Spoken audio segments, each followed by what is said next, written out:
Hello everyone, இன்றைக்கி நம்ம வீட்லேயே சிக்கன் பாப்கார்ன் ரெசிபி KFC ஸ்டைலில் எப்படி செய்கிறதுன்னு தான் பார்க்க போகிறோம். இதுக்கு வந்து நான் ரொம்ப காம்ப்ளிகேட் பண்ணிக்காமல் ரொம்ப சிம்பிளாக வீட்டில் இருக்க இன்க்ரீடியன்ஸே வச்சு எப்படி பண்ணுறதுன்னு தான் இந்த வீடியோவில் நான் காமிச்சிருக்கேன். இதுக்கு 2 ஸ்டெப் இருக்குது, ஸ்டெப் 1 ஸ்டெப் 2. இப்போ நம்ம பார்க்க போகிறது ஸ்டெப் 1. இதுக்கு நீங்கள் வந்து போன்லெஸ் சிக்கன் எடுத்துக்கோங்க, குட்டி குட்டியாக பைட் சைஸில் வந்து கட் பண்ணி எடுத்துக்கோங்க. ஸோ இன்க்ரீடியன்ட்ஸ்லாம் என்னென்னு பார்த்துடலாம். சால்ட் நம்ம 2 வாட்டி ஆட் பண்ண போகிறோம், அதனால் கொஞ்சம் பார்த்து ஆட் பண்ணிக்கோங்க. இதில் கொஞ்சம் தேவையான அளவுக்கு சால்ட், பெப்பர் ரெண்டுமே சேர்த்துக்கோங்க. கலருக்காக வந்துட்டு காஷ்மீரி சில்லி பவுடர் வந்துட்டு நான் இதில் ஆட் பண்ணியிருக்கேன். ஸோ காரத்துக்கு உங்களுக்கு ஏற்ற மாதிரி ஆட் பண்ணிக்கோங்க. சோயா சாஸ் டிபார்ட்மெண்ட் ஸ்டோரில் இருக்குது, மினி சைஸ் இருக்குது. உங்களுக்கு பெருசு வாங்கி வேஸ்ட் பண்ண வேண்டாம்னா மினி சைஸ் எடுத்துக்கோங்க. இது ஒரு டேபிள் ஸ்பூன் வந்து சேர்த்துக்கோங்க. நிறைய சேர்த்தா டேஸ்ட்டே மாறிடும், அதனால் பார்த்து கொஞ்சம் கரெக்டாக சேர்த்துக்கோங்க. அடுத்து வந்து இந்த சிக்கனுக்கு நான் 1/2 லெமன் ஜூஸ் வந்து எடுத்திருக்கேன். ஸோ 1/2 லெமன் ஜூஸ் வந்து சேர்த்த பிறகு ஜிஞ்சர் கார்லிக் பேஸ்ட் வந்து சேர்த்துட்டு ஃபுல்லாக நல்லா மிக்ஸ் பண்ணிட்டிங்கன்னா உங்களுக்கு ஸ்டெப் 1 ப்ராசஸ் வந்து முடிஞ்சிடுச்சு.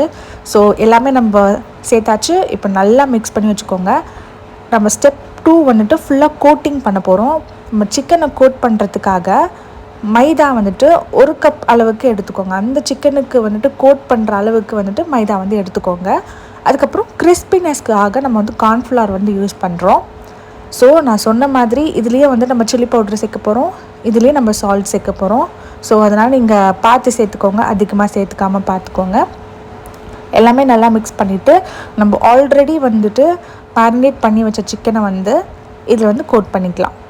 ஸோ நீங்கள் ஃபுல்லாக கோட் பண்ணி முடிச்சிட்ட பிறகு ஒரு 1/2 hour to 40 minutes நீங்கள் என்ன பண்ணுறீங்கன்னா ஃப்ரிட்ஜில் வச்சு ஃப்ரீஸ் பண்ணுங்கள். அப்போ தான் நம்ம பண்ண கோட்டிங் வந்து உதிர்ந்து வராமல் இருக்கும். நல்லா அது வந்துட்டு செட் ஆகிட்ட பிறகு நீங்கள் எண்ணெயில் பொரிச்சு எடுத்திங்கன்னா உங்களுக்கு வந்துட்டு கோட்டிங்லாம் உதிர்ந்து வராமல் இருக்கும். ஸோ நான் ஒரு 30 minutes கிட்ட வச்சுருந்தேன். 30 minutes கிட்ட வச்சுட்டு பொரிச்சு எடுத்த உடனே சூப்பராக வந்துடுச்சு. சில பேர் வந்துட்டு இதில் எக்கு அதெல்லாம் ஆட் பண்ணுவாங்க, ஆனால் அது ரொம்ப ஹெவியாக இருக்க மாதிரி இருக்கும். நீங்கள் சிம்பிளாக எவ்வளோ ஈஸியாக பண்ண முடியும்னா நீங்கள் இந்த மெத்தட் நீங்கள் வந்து ட்ரை பண்ணி பார்க்கலாம். இப்போ சூப்பராக வந்து ரெடி ஆகிடுச்சு. இதுக்கு நீங்கள் மயோனீஸ் இல்லைனா வந்துட்டு ketchup, tomato ketchup, chilli sauce அதெல்லாம் வந்து நீங்கள் டிப்பாக வந்து யூஸ் பண்ணிக்கலாம்.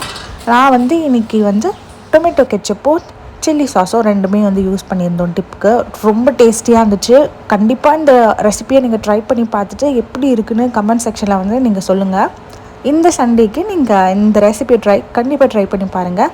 அண்ட் நம்ம சேனலை யாராச்சும் சப்ஸ்கிரைப் பண்ணாமல் இருந்தீங்கன்னா do subscribe our channel. Thank you.